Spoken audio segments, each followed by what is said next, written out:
called Crossing the Charms, a slightly bent fairy tale.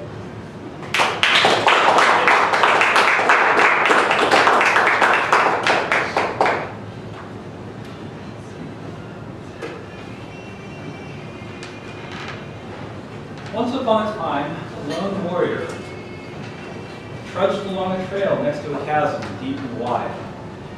Up ahead in the distance, you can see a rope bridge crossing the chasm. As in most fairy tales, however, the warrior anticipated that crossing the bridge would not be particularly easy. As he reached the bridge, he was proven correct when a sphinx stepped out of hiding behind some rocks and said in a booming voice, "Foolish mortal, you must answer 3 riddles, or I will spill your blood upon the rocky ground." The warrior looked at him with disgust and said, "Seriously? A sphinx?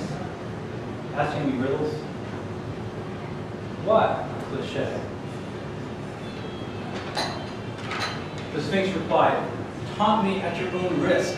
The rocks cry out for your blood." The warrior responded, "Whatever. You're going to ask me a riddle. Get with it. Come on. Give me a riddle."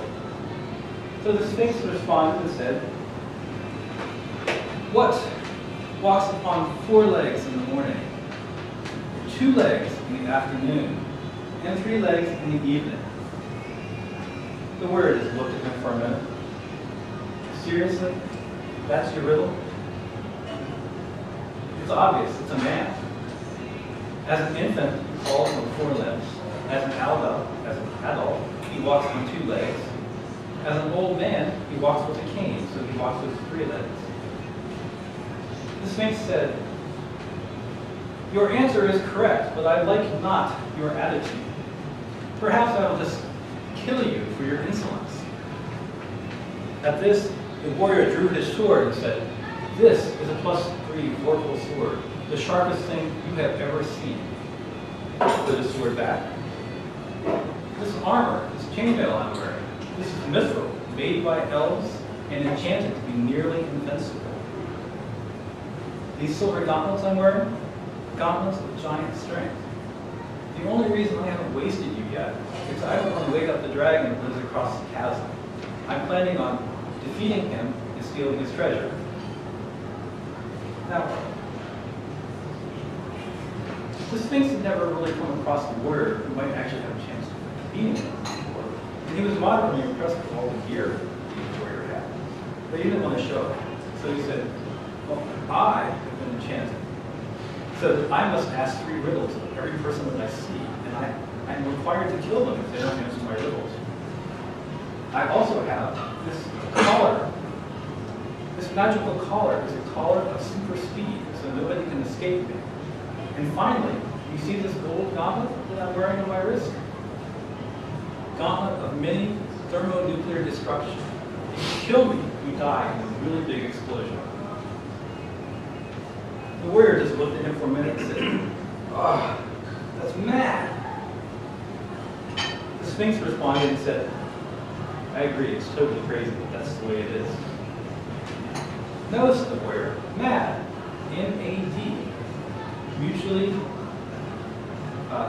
assured destruction.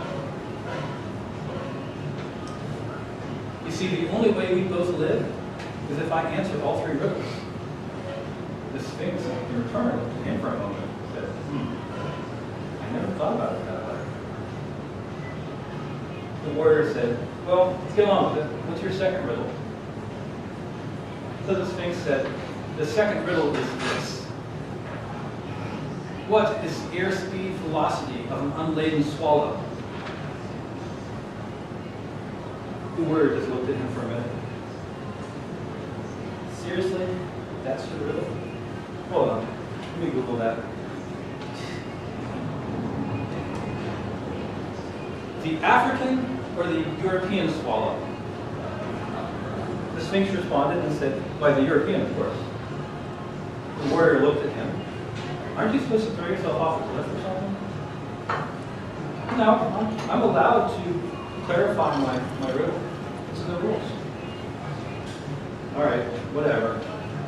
You Google it." The European swallow has been clocked at speeds up to 37 miles per hour.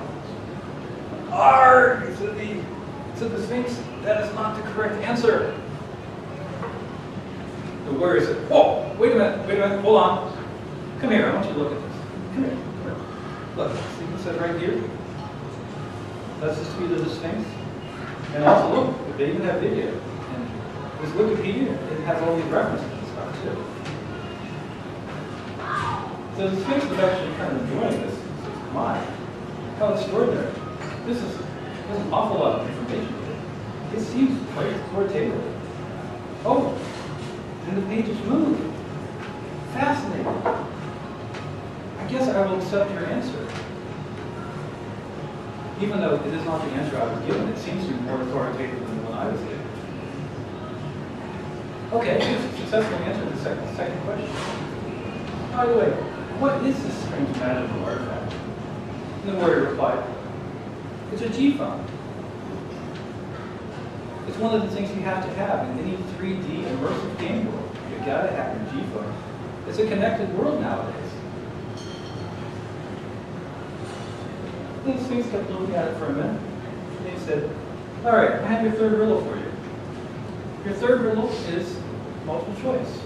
There are two possible answers, yes and no. And the Sphinx said, can I have your G-phone? The warrior started laughing and said, well, why, sure, you can have my G-phone. Here. So the warrior turned, having given his G-phone to the Sphinx, turned and walked towards the bridge. As he was about to step on the bridge, he stopped and said, hey, Sphinx, hold on a second. Why don't I give you a lesson on how to get the most use out of your phone? And by the way, my name's Crusher. What's your name? The Sphinx responded in a small voice, I don't actually have a name. Nobody ever assigned me one. The warrior said, well, how about Tiberius? It's the middle name of one of my favorite characters. I like that, said the Sphinx. That sounds quite imperial. I'd really like to bring in that. Tiberius. Thank you.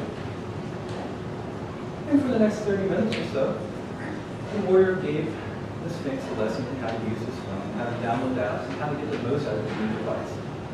Upon finishing the lesson, the warrior turned once more, walked to the bridge, and was about to step onto the bridge, when the Sphinx called out and said, hey, Crusher, what were you planning on doing to take out that dragon? Crusher said, well, I thought that I would try to sneak up on him in his lair and kill him before he wakes up. The Sphinx said, I don't think that plan is going to work. He's got all kinds of traps and everything in his lair. You'll never be able to sneak up on him. And I know for a fact he's got one magic item that nullifies other magic items. So you won't have your gear attacking his lair. The thing to do probably is to make a lot of noise and wake him up and make him really angry so it comes out of the lair and attacks you. The warrior says, that's an interesting plan. Well, what if he doesn't want to come out of his lair? Well, the Sphinx says, just call him a cowardly lizard. You see, there was an incident when he was a young dragon. He ran from a squire, not even a knight, and he's still embarrassed about it, even now. So if you insult him like that, I'm sure he'll come charging out of the lair. The warrior says, dude, that's a plan. Let's do this thing. He turns finally, steps onto the bridge, begins crossing the chasm. Now, every fairy tale, somebody decided a long time ago, has to have a moral. This story actually has two. The first is, no matter how different you think you may be from somebody, you may be surprised at just how much you might actually have in common. And the second is, every act of kindness benefits the giver, one way or another. In this case, the warrior didn't have to give the Sphinx a lesson on how to use his G-phone, but he did, and the Sphinx repaid him. So ladies and gentlemen, I hope you enjoyed your trip across the chasm.